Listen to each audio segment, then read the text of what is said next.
Hello students, today we will start the exercise solution on chapter 4, the periodic classification of an element. So as you know, in this first question, the position of which of the following element is not fixed in the periodic table. तो इसमें जो है sodium, chlorine और helium, ये तीनों elements जो है ये इनकी पोजीशंस के बारे में हमें पता है कि वो कहाँ पे फिक्स्ड हैं. But regarding hydrogen it is more being a controversial part because it does not show any metallic or non-metallic character. So hydrogen is an element which is not finding its place in periodic table. Now second question is, element in Mendeleev periodic table have been arranged according to what? It is arranged according to atomic weight. So we call them as atomic mass or even atomic weight also. Third question is, modern periodic law was proposed by? Obviously Moseley is the right answer. Now moving for next question. On moving down the group metallic character of an element, it increases as we move down in a periodic table. The metallic character increases in this section and it decreases while the non-metallic character is considered to be. So which of the following depicts the increased atomic sizes of sodium, lithium and potassium? As we move down in the periodic table, we will find lithium, sodium and potassium as it has been arranged like this in the periodic table. So lithium second period, sodium third period and potassium is in the fourth period. So obviously if we move down, the number of shell increases and that leads to the number atomic size of an atom. जो atomic size है, number of shells जैसे जैसे वो increase करेगा उसकी size जो है वो बढ़ेगी. That means for this answer A is the correct option for this. Now second is, physical and chemical property of element belonging to the same group are similar. Why? Because it is arranged according to the quantity of valence electron. Valence electron के आधार पे ही जो है वो physical और chemical properties जो है वो सेम ग्रुप में जो है वो सिमिलर रहती हैं. ठीक है.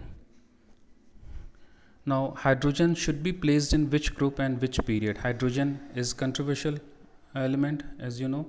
सो it has a valency of 1 और उसमें एक इलेक्ट्रॉन्स को लूज़ करने की भी कैपेसिटी है और गेन करने की भी. तो लूज़ करने के कारण उसका एल्कली मेटल्स जो है वो ज़्यादा शो होता है और गेन करने के बाद में वो नोबल गैस अरेंजमेंट की तरफ में जो है वो लूप डाउन हो जाता है towards the 17th group of halogen family.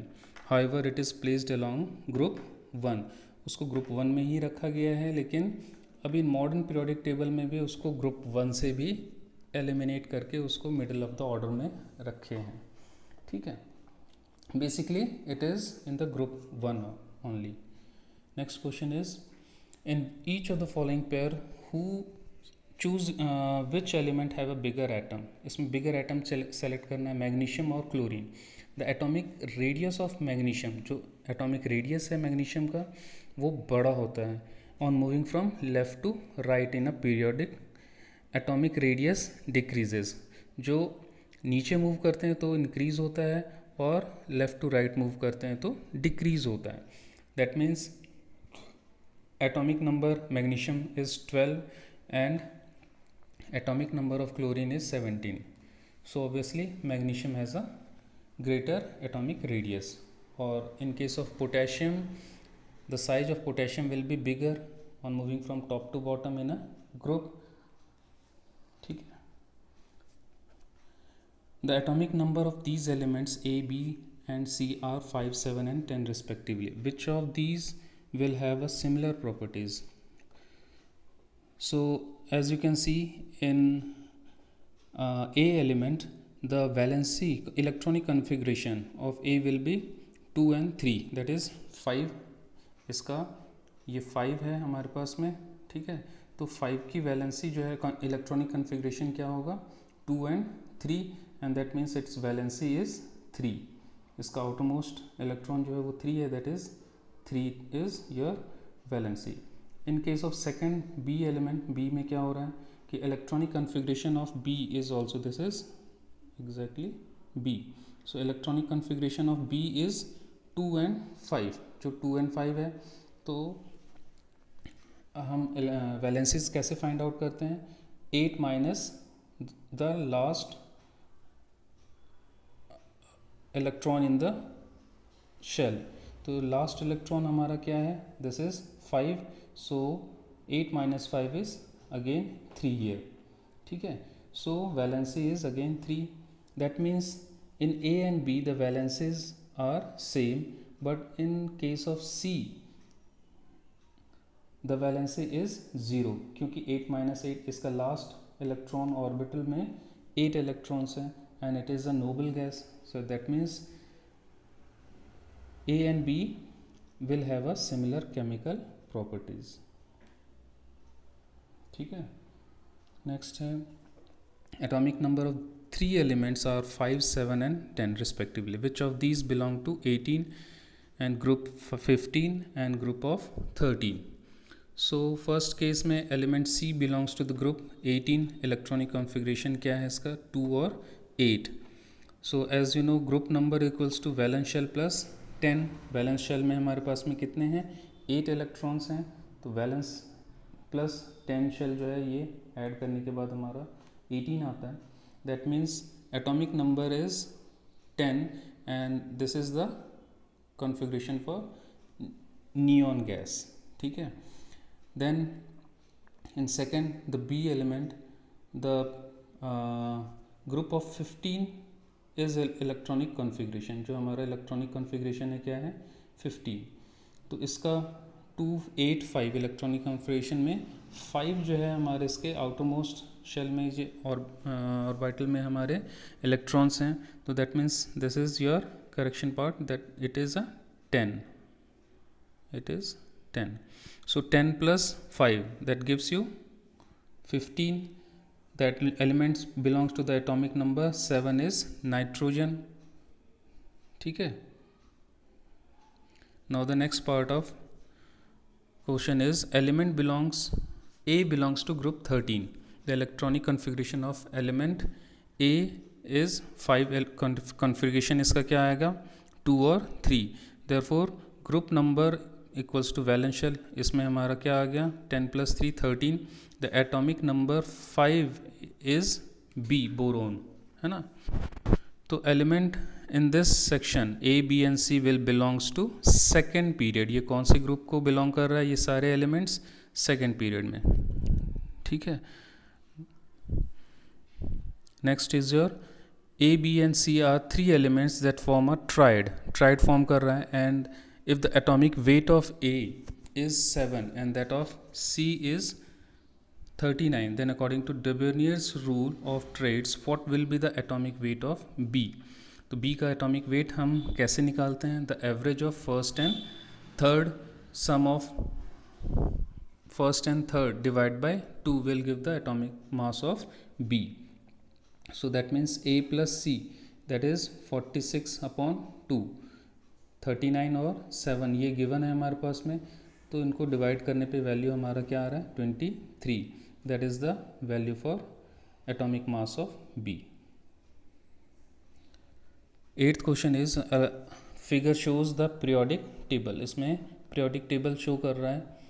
If we move horizontally from left to right, अगर हम इसमें left to right move करते हैं, that means क्या changes होगा metallic character, electronegative और electron affinity में. So all of them will increase, सभी में जो है वो increase होगा. Next is why Mendeleev leave gap in the periodic table. So Mendeleev left some gap in the periodic table. Why? क्योंकि उन्होंने प्रिडिक्ट किया था कि uh, there will be some invention in the coming period, and in that period only 63 elements were known. So he was sure of getting elements related to that atomic mass. So he named them as a eka boron, eka aluminium and eka silicon, which is later been named as scandium, गैलीलियम and germanium. ठीक है, तो इन्हीं के रूप में वो उन्होंने elements को जो है वो खोजा था.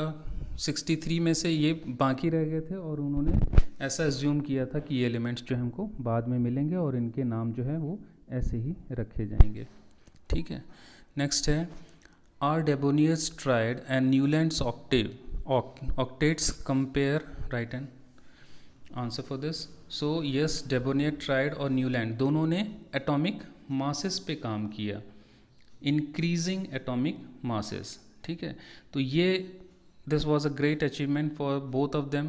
एंड डेबोनियर्स ने ट्राइड पे काम किया था 3 एलिमेंट्स पे, बट न्यूलैंड ने ऑक्टेव्स पे काम किया because he thought the first element, and after moving towards 8th element, the first and 8th element have a same characteristics, but their basic element part was that they were arranged in increasing atomic masses.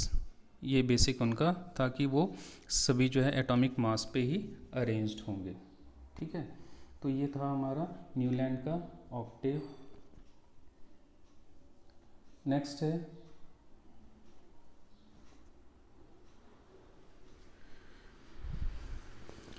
about the tendency of valency trends followed by valency, atomic size, ionization potential and electronegativity. So on moving from left to right the periodic table, the valency of first increases from 1 to 4 and then decreases to 0. ठीक है, on moving down the table of valency remains the same. valency जो है वो एक ही group के same रहते हैं क्योंकि आउटरमोस्ट ऑर्बिट में वो उतने ही इलेक्ट्रॉन्स सभी में पाए जाते हैं और 1 से 4 तक में उसकी वही वैलेंसी रहती है और 4 से ज़्यादा वो हमारा 8 माइनस होता चला जाता है. तो increases on moving from left to right and decreases from and remains same in the down the group table. Atomic size क्या होता है, मूविंग लेफ्ट टू राइट में डिक्रीज होता है और as increase of nuclear charge, और top से bottom जब हम मूव करते हैं तो atomic size increase due to increase in the number of shells. Now same is ionization potential, ये भी इंक्रीज होता है लेफ्ट टू राइट में और मूविंग डाउन में डिक्रीज होता है. Electronegativity on moving from left to right the period the electronegativity increases and down it decreases. ठीक है, now the valency of B is you have to find the valency for B if it is in the configuration of 2, 8 and 7 and it forms the ionic compound AB with another element. What is the valency of A? तो ए का क्या valency होगा यहाँ पे हमारा जो compound form होगा that is the form of AB2. It is written as AB and 2. It is like this one. ठीक है, सो ऑब्वियसली ए का जो वैलेंसी है वो B में शो होता है और B की वैलेंसी जो है वो A में शो होता है. That means B has a valency of 1 and A has a valency of 2 over here. ठीक है, now comparing the Mendeleev and modern periodic table. So Mendeleev periodic table is based on properties of element on atomic masses and modern periodic table is based on properties of atomic number. There is an uneven grouping of element like copper, silver, gold and they are grouped together with very active alkali metals. And second, modern periodic table में क्या है, they were properly arranged in modern periodic predictable. जो isotopes थे Mendeleev में उसमें कोई भी उन्होंने प्लेस नहीं किया था. मॉडर्न पीरियोडिक टेबल में आइसोटोप्स की भी पोजीशन रखी गई और सबसे बड़ा ड्रॉबैक रह गया इन Mendeleev periodic table there were only 63 elements known during that period, and in modern periodic table 118 elements were placed. So this was all about your question and answer related to the periodic classification of element. Hope you have understood all of them and enjoyed it. So thank you very much.